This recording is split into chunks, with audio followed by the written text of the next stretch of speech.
क्या कहना चाहते हैं राहुल गांधी? एक जेएनजे के नाम पर देश में आप अराजकता फैलाना चाहते हैं। राहुल गांधी का घर फूंक दिया जाएगा, अखिलेश यादव का घर फूंक दिया जाएगा। आप लिख लीजिए। इस बार जेएनजी जब आंदोलन करेगा तो हम उसके साथ होंगे और जेएनजी दो ही काम करेगा, परिवारवादियों को भगाएगा, भ्रष्टाचारियों को भगाएगा।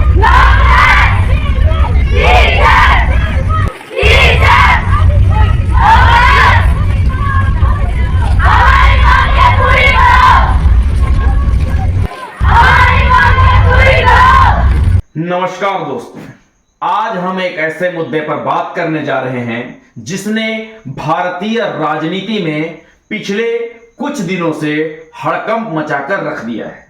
मुद्दा है जेएनजी यानी जनरेशन जेड, और इसको लेकर राहुल गांधी का एक ट्वीट, बीजेपी की प्रतिक्रिया और युवाओं की असली हालत। दोस्तों, राहुल गांधी ने हाल ही में एक छोटा सा ट्वीट किया, लेकिन उस ट्वीट ने भारतीय राजनीति में भूचाल ला दिया।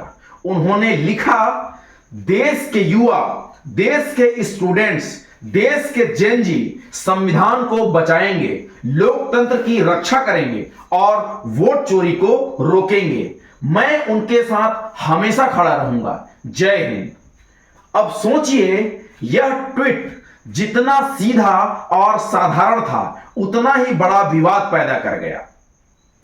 बीजेपी और उसका पूरा इकोसिस्टम राहुल गांधी पर टूट पड़ा और आरोप लगाया गया कि राहुल गांधी युवाओं को भड़का रहे हैं, देश में अराजकता फैलाना चाहते हैं और लोकतंत्र को अस्थिर करना चाहते हैं।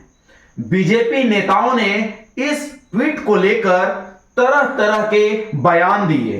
कुछ नेताओं ने तो यहां तक कह दिया कि अगर जेएनजी आंदोलन करेगा तो परिवारवादियों को खदेड़ देगा। राहुल गांधी और अखिलेश यादव के घर जला दिए जाएंगे। अब जरा सोचिए, संविधान बचाने और वोट चोरी रोकने की अपील को अराजकता से जोड़ दिया गया और उल्टा युवाओं को डराने वाली भाषा बोली गई। अब थोड़ा साफ कर दें कि राहुल गांधी जिस जेएनजी शब्द का प्रयोग कर रहे हैं उसका मतलब क्या है। जेएनजी यानी कि वे युवा जो 1997 से 2012 के बीच पैदा हुए। ये वो पीढ़ी है जिसने internet, mobile, TV, social media सब कुछ अपने बचपन से ही देखा है। इस पीढ़ी के पास तकनीक, सोशल मीडिया और नई सोच है। भारत में यही पीढ़ी आज स्कूल, कॉलेज और यूनिवर्सिटी में पढ़ रही है और देश के भविष्य का निर्माण कर रही है। जेएनजी अलग की तारीख में देश की सबसे बड़ी युवा आबादी है, यानी अगर ये पीढ़ी जागी तो सचमुच राजनीतिक परिदृश्य बदल देगी। लेकिन सवाल यह है कि इस जेएनजी को आज किस हाल में रखा गया है। चलिए कुछ उदाहरण से समझते हैं। उदाहरण नंबर 1, अरुणाचल प्रदेश की लड़कियां। हाल ही में अरुणाचल प्रदेश के केसांग जिले के एक बड़ा वाकया हुआ। वहां के कस्तूरबा गांधी बालिका विद्यालय में 90 छात्राओं ने अपने स्कूल में शिक्षकों की कमी का विरोध किया। इन लड़कियों ने अपने नीले यूनिफॉर्म में 65 किलोमीटर की पैदल यात्रा की। पूरी रात अंधेरे में नारे लगाते हुए वे जिला मुख्यालय जा पहुंची। उनके हाथ में तख्तियां थी जिन पर लिखा हुआ था, बिना शिक्षक वाला स्कूल बस एक इमारत है। सोचिए, 11वीं और 12वीं की ये छात्राएं सिर्फ इसलिए सड़क पर उतरी क्योंकि उनके पास भूगोल और राजनीति विज्ञान पढ़ाने वाले शिक्षक नहीं थे। उदाहरण नंबर 2, उत्तर प्रदेश के हालात। यूपी में 27,000 स्कूल बंद कर दिए गए। लाखों नौजवान पीईटी जैसी परीक्षाओं में बार बार लाठी खाते रहे। 59,000 शिक्षक भर्ती का वादा किया गया था, लेकिन युवाओं को सिर्फ निराशा मिली। भर्ती सालों तक लटकी रही। और उदाहरण नंबर 3, बेरोजगारी। करोड़ों डिग्रीधारी युवा आज रोजगार की तलाश में दर दर भटक रहे हैं। यूपी बिहार के युवा आज भी पेपर लीक और कैंसिलेशन के शिकार हो रहे हैं। दोस्तों, जब 90 लड़कियां 65 किलोमीटर पैदल मार्च करती हैं तो वह खबर दबा दी जाती है, लेकिन जब एप्पल का आईफोन 17 लॉन्च होता है तब मीडिया पूरी रात लाइन में लगे युवाओं को कवरेज करता है।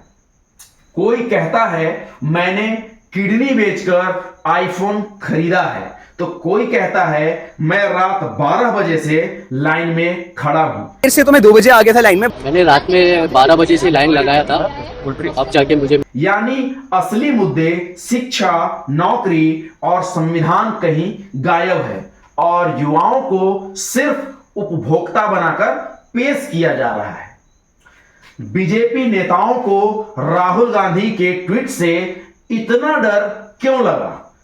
क्योंकि उन्हें पता है कि अगर सचमुच में युवा संविधान बचाने और लोकतंत्र की रक्षा के लिए खड़े हो गए तो उनकी राजनीति की नींव हिल सकती है। इसीलिए वे युवाओं को रील्स, डेटा और गैजेट्स में उलझा देना चाहते हैं। इसीलिए असली मुद्दे दबा दिए जाते हैं। और अगर कोई नेता युवाओं को जगाने की कोशिश भी करता है तो उसे अराजकता फैलाने वाला कह दिया जाता है। राहुल गांधी और अखिलेश यादव जैसे नेता कह रहे हैं कि युवाओं, अपने संविधान को बचा लो, लोकतंत्र को मजबूत करो, वोट चोरी को मत होने दो। क्या ये अपील गलत है? क्या संविधान बचाने की बात अराजकता फैलाना है? क्या लोकतंत्र की रक्षा करने का मतलब हिंसा है? भारत के इतिहास में जब जब युवा सड़क पर उतरे हैं, परिवर्तन ही आया है। जेपी आंदोलन, इमरजेंसी के खिलाफ मंडल आंदोलन, आरक्षण के सवाल पर आजाद भारत का पूरा इतिहास युवाओं की संघर्ष गाथाओं से भरा पड़ा है। लेकिन फर्क सिर्फ इतना है कि आंदोलन सकारात्मक भी हो सकते हैं और नकारात्मक भी हो सकते हैं। राहुल गांधी जिस जेनजी की बात कर रहे हैं वह सकारात्मक बदलाव की एक अपील है। आज जरूरत है कि जेनजी शिक्षा के लिए खड़ा हो, रोजगार के लिए आवाज उठाए, संविधान और लोकतंत्र की रक्षा करे, लेकिन बिना हिंसा, बिना तोड़फोड़ और बिना आगजनी के।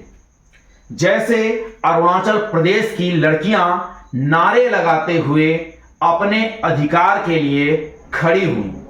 तो दोस्तों, असली सवाल यह है कि क्या राहुल गांधी का जेनजी वाला ट्वीट अराजकता फैलाना है या फिर यह युवाओं को संविधान बचाने की एक अपील है? बीजेपी इसे डर फैलाने वाला मानती है, लेकिन असलियत तो यह है कि अगर जेनजी जाग गया तो सत्ता में बैठे लोगों को सबसे बड़ा खतरा होगा। और याद रखिए, बदलाव का सबसे बड़ा औजार बाबा साहब डॉक्टर भीमराव अंबेडकर का संविधान है। अगर संविधान ही नहीं बचेगा तो लोकतंत्र किसके लिए बचेगा? इसलिए युवाओं की जिम्मेदारी है कि स्कूल बचाओ, यूनिवर्सिटी बचाओ और कलम, किताब जरूर बचाओ। तो दोस्तों, अगर आपको लगता है कि यह सचमुच देश के युवाओं का मुद्दा है तो इस वीडियो को ज्यादा से ज्यादा लोगों तक शेयर करिए, चैनल को सब्सक्राइब करिए, बेल आइकन को दबाइए ताकि अगली वीडियो का नोटिफिकेशन आप तक सबसे पहले पहुंचे। जय हिंद, जय भारत। बहुत बहुत धन्यवाद।